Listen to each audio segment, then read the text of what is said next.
음악치료 기법과 모델 제4부 음악치료 모델 제15장 분석적 음악치료 1. AMT 역사 분석적 음악치료는 음악치료 분야에서 중요한 방법 중 하나로 1970년대 이후 현재 유럽, 미국, 캐나다, 일본, 이스라엘 등지에서 AMT 훈련을 받은 음악치료 임상가, 교육자, 연구자들이 널리 사용하고 있다. 약 2년에 걸쳐 개발된 이 방법은 당시 영국 런던의 베르나르드 호스피탈에서 동료로서 근무하고 있던 3명의 선구자들 메리 프레슬리, 피터 화이트, 마요 롤리 와일드의 연구 결과물이라 할 수 있다. 그들은 분석적 음악 치료의 시작점이라고 볼 수 있는 상호 치료 방법을 통하여 약 96회의 자아 치료를 시행하였으며 마침내 이 방법을 개발하게 되었다. 피터 화이트는 이 치료 모델을 서술하면서 분석적 음악 치료란 용어를 처음으로 사용했다. 그 후 메리 프리스틀리는 뮤직 세라피 인 액션과 에세이 on Analytical Music Therapy 등 다수의 논문들에서 AMT 모델을 보다 광범위하게 설명함으로써 주도적으로 AMT를 알리는 역할을 하였고 선구자로 인정받게 되었다. 1925년에 태어난 메리 프리스틀리는 저명한 작가인 제이비 프리스틀리의 딸이다. 그녀는 로얄 콜리지 오브 뮤직과 제네바 콘서바토리에서 바이올린, 작곡, 피아노를 공부했다. 1868년에 우스터 박사와 함께 10년에 걸쳐 클레이니안 정신분석학 연구를 했는데 이것이 그녀의 치료를 개념화하는 데 큰 영향을 미쳤다. 1969년 프레스틀리는 주로 사용하는 악기인 바이올린과 피아노로 길드홀 스쿨 오브 뮤직 앤 드라마에서 대학원 졸업 후에 연구과정인 음악치료 학위를 받았다. 당시 이 과정의 학장은 음악치료학의 개척자로서 유명한 줄리에테 알빈이었는데 프리스틀리는 1967년도 재학 당시 알빈의 수업에서 처음으로 음악치료에 대해 알게 되었다. 음악치료에서 학위를 받은 후 프레스틀리는 일주일에 이틀은 베르나르드 호스피탈에서 정신과 환자들을 위한 개별 및 집단 음악치료를 하였고 나머지 시간에는 자신의 실습을 하거나 석사 후 연구과정의 음악치료를 지도하였다. 그 기간 동안 그녀는 동료들과 96번의 상호 치료 세션을 통해 얻은 경험과 그녀 자신의 임상 경험을 바탕으로 석사 후의 전문음악 치료사 과정인 AMT 훈련 과정을 개발하였다. 더불어 그녀는 여기에서 행해진 임상 사례에 대해 11년 동안 융이한 분석적 지도를 받았다. 그동안 AMT 훈련 과정을 통해 그녀는 약 10여 개국 50여 명의 음악치료사를 양성했으며 이들의 대부분은 현재 AMT 방법을 음악치료에 적용하거나 가르치고 있다. 메리 프리스틀리가 제시한 AMT 훈련의 중심은 음악치료사 자신이 누군가를 치료하기 전에 먼저 분석적 음악치료를 경험해야 한다는 사실을 이해하는 것이다. 프리스틀리는 한 개인이 치료 과정의 유용성과 효용성을 직접 경험한다면 경험 후에 치료의 효과를 더욱 확신하고 치료 방법을 보다 심도 있게 이해할 수 있다고 하였다. 즉, 만약 당신이 누군가에게 수용하는 법을 가르치려 한다면 당신 자신이 먼저 수용할 수 있어야 한다라는 말을 음악치료학적인 표현으로 바꾸어 보면 만약 당신이 음악치료법으로 누군가를 치료하기 원한다면 당신 자신이 먼저 음악치료를 받아보아야 한다가 될 것이다. 프리스틀리는 정신분석학과 정신분석학적 훈련으로부터 많은 영향을 받았다. 정신분석학을 공부하는 학생들은 방법상의 임상적, 이론적 토대를 연구할 뿐만 아니라 수년 동안 자신이 직접 정신분석 경험에 참여해야 한다. 1994년에 발간된 프리스틀리의 Essays on Analytical Music Therapy는 그곳에서 실행된 그녀의 강의에 기반하고 있다. 2. AMT의 정의와 철학적 배경 쉐이비는 음악 심리치료를 치료상의 변화를 용이하게 하기 위한 중재 수단으로서 즉흥 음악이나 기존의 음악을 사용하는 것으로 클라이언트와 음악치료사 간의 음악적 경험과 관계는 치료 과정에서 매우 중요한 요인이라고 말하며 신체적, 정신적, 영적 문제는 음악 창작이나 음악 청취를 통하여 접근 가능할 뿐만 아니라 그 문제들이 해결될 수도 있다고 하였다. 특히 그는 이 과정 동안에 얻어진 통찰력을 인도하고 해석하고 강화하고 확인하고 통합하기 위하여 언어적 대화가 음악적 경험에 수반된다는 것을 강조한다. 분석적 음악 치료는 음악 심리 치료의 한 형태로 간주된다. 메리 프리스틀리는 AMT 음악 치료의 핵심을 한마디로 표현할 수 있는 정의를 찾기 위해 수년 동안 고심하였는데 그녀가 출간한 문헌들에서 AMT의 정의가 조금씩 변천되고 있음을 알 수 있다. 따라서 그녀가 AMT 음악 치료를 어떻게 정의 내리고 있는지 그 변화를 살펴보는 것은 AMT의 정의를 가장 잘 설명하는 방법이 될 것이다. 그녀는 자신의 첫 저서에서 AMT를 소리 표현을 통해 분석적 음악 치료사와 함께 무의식 세계를 탐구하는 방법이다 라고 하였다. 이 정의에서 우리가 핵심적으로 살펴보아야 할 것은 분석적, 무의식, 소리 표현의 세 가지 단어다. 첫째, 분석적이란 용어는 이 글의 역사 부분에서 언급되었듯이 심리 분석에 관한 프리스틀리의 이론적, 실용적 배경과 관련이 깊다. 프리스틀리는 그녀의 접근법을 소개할 때 여러 가지 정신역동적인 관점에서 설명하는 것을 볼 수 있다.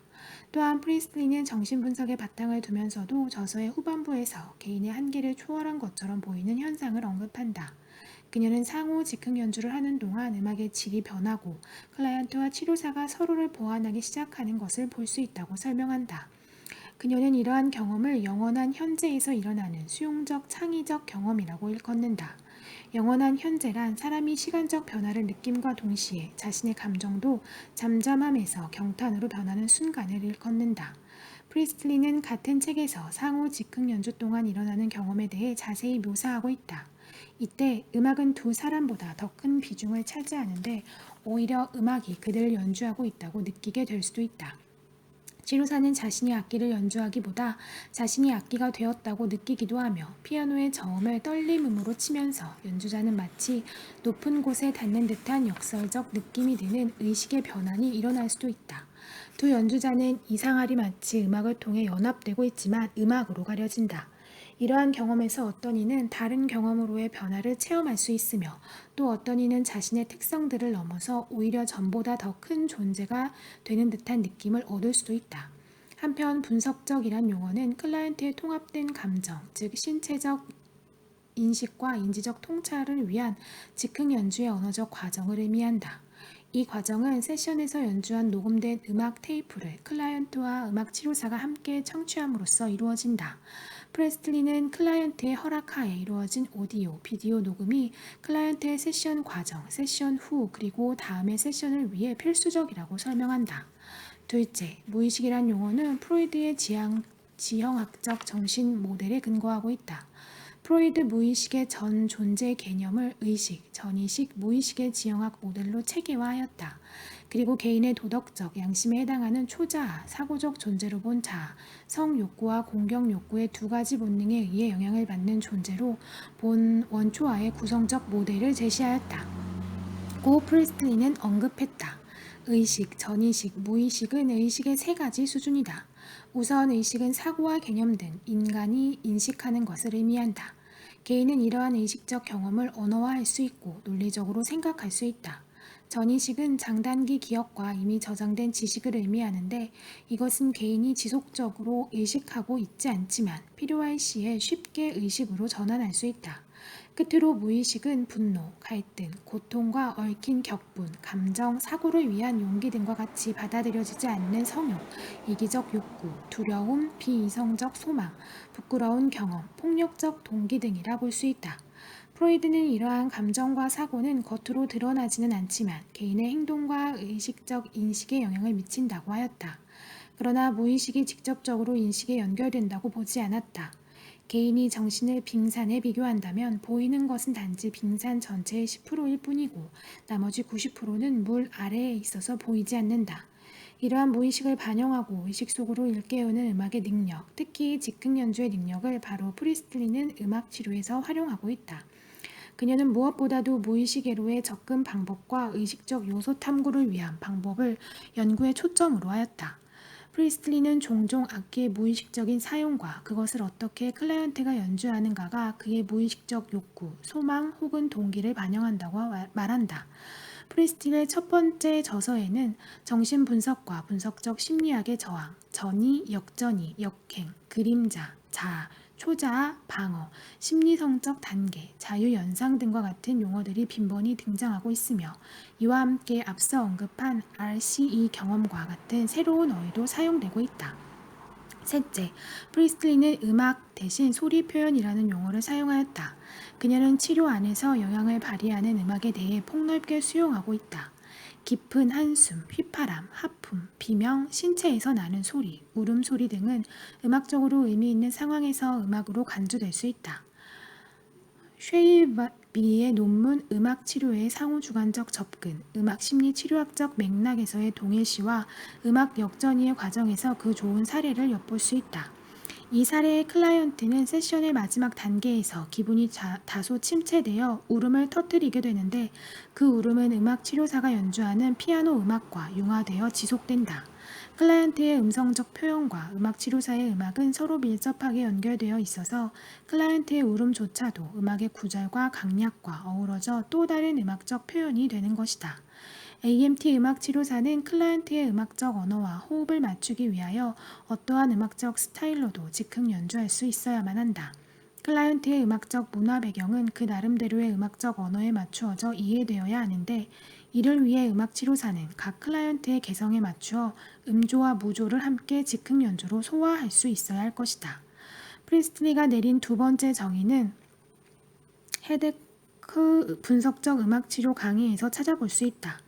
여기에서 그녀는 분석적 음악 치료를 클라이언트의 내면 세계 이해와 성숙을 위해 클라이언트와 음악 치료사가 함께 즉흥 연주를 상징적으로 사용하는 것이다 라고 정의하고 있는데 이 목표는 단지 좋은 경험을 갖기 위함이 아니라 클라이언트의 성숙에 필요한 방해물을 제거하고 본인에게 가장 적합한 방식으로 자신의 내면 세계를 보다 효율적으로 사용하도록 돕는 것이라고 말했다. 두 번째 정의에서 사용된 핵심적인 용어는 상징적 사용과 즉흥 연주다. 상징적이란 단어는 연상되는 구체적인 사물이나 감각을 말로 바꾸어 내는 것을 뜻한다.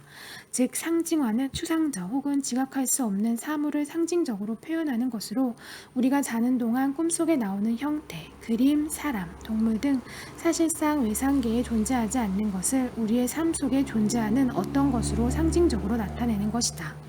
본질적으로 프리스틀리는 클라이언트가 의식적 혹은 무의식적으로든 미술 치료에서와 같이 언어로 표현하기는 어렵지만 상징적 형태로는 표현 가능한 감정, 이미지, 생각 등을 표출하기 위하여 음악을 사용할 수 있다는 사실을 자주 언급한다. 음악은 음악 자체의 그 이상의 의미를 가지고 있으며 클라이언트의 의식적 혹은 무의식 요소들을 탐구하기 위하여 프리스틀리가 서술한 방법들에는 다양한 기법이 사용된다. 그중 하나는 클라이언트의 꿈에서 가장 중요했던 상징 중 한 가지 혹은 그 이상을 즉흥 연주로 표현하는 것이다. 또 다른 방법은 클라이언트가 즉흥 연주를 하는 동안 자유연상을 하거나 마음속에 떠오르는 이미지, 사람 등의 어떤 소재에 집중하도록 하는 것이다. 즉흥 연주에서 이러한 상징적 표현의 사용은 매우 효과적이며 상징은 클라이언트의 내면 세계와 현실 세계의 매개체가 된다. 마지막으로 살펴볼 용어인 즉흥적 연주는 기존의 곡을 단지 연주하는 것이 아니라 연주하는 동시에 새로운 음악을 창출해내는 것을 말한다. 브루샤는 즉흥 연주를 독창적이고 자발적이며 아무 준비 없이 즉석에서 이루어지는 풍부한 연주 형태라고 설명한다. 그것은 창조와 연주를 동시에 수반하고 있지만 항상 예술이거나 음악인 것은 아니다. 그것은 때때로 과정으로서 단순한 소리일 수도 있다. 그러므로 음악 치료사는 높은 미적 수준의 즉흥 연주를 위해 노력하지만 그것이 음악적이나 혹은 소리이거나 그리고 연주의 예술적 미적 수준과는 상관없이 언제든지 오직 클라이언트의 즉흥 연주 그 자체를 받아들여야 한다. 왜냐하면 때로 음악 치료사는 음악적 훈련을 한 번도 받아본 적이 없거나 연주나 노래 부르는 것을 한 번도 경험해 본 적이 없는 클라이언트를 만날 수도 있기 때문이다. 음악 치료사는 클라이언트의 음악적 경험이나 수준을 그 자체로 받아들여야 하며 이때 음악 치료사의 즉흥 연주나 노래를 통해 치료가 진행될 수 있다. AMT의 일반적인 즉흥 음악 접근법에서는 클라이언트로부터 확인된 이슈나 느낌, 이미지, 환상, 꿈, 사건, 기억, 상황, 신체 감각 등을 클라이언트와 치료사가 한 상호 즉흥 연주의 안내자 혹은 음악 대본으로 간주한다. 관련적 제목의 즉흥 연주 후에도 클라이언트가 필요에 따라 설명을 덧붙이는 경우가 있으며 이 과정에서의 즉흥 연주는 클라이언트에게 더욱 의미를 부여한다. 음악 치료사가 언어를 사용하지 못하는 클라이언트와 함께 연주할 때는 그 클라이언트의 즉흥 연주가 치료사의 역전이 반응과 결합된 클라이언트의 무언의 표현에 따라 안내된다. 또한 결코 그 의미의 중요성이 작지 않은 비관련적 즉흥 연주가 있다. 비관련적 즉흥 연주는 치료사가 즉흥 연주에서 클라이언트에 대한 어떤 단서를 얻을 수는 있지만 궁극적으로 음악 자체 이외의 다른 결과물을 얻을 수 없는 경우다. AMT에서 즉흥 연주가 항상 언어화되어야 할 필요는 없다. 어떤 경우는 음악 자체로 이미 치료에서 얻어져야 할 단서들이 만족될 수 있기 때문이다. AMT 접근은 음악적 중재뿐 아니라 언어적 중재도 사용하고 있기 때문에 언어심리치료 중재훈련과 같은 언어적 의사소통에 관한 훈련이 AMT 학생들에게도 필요하다.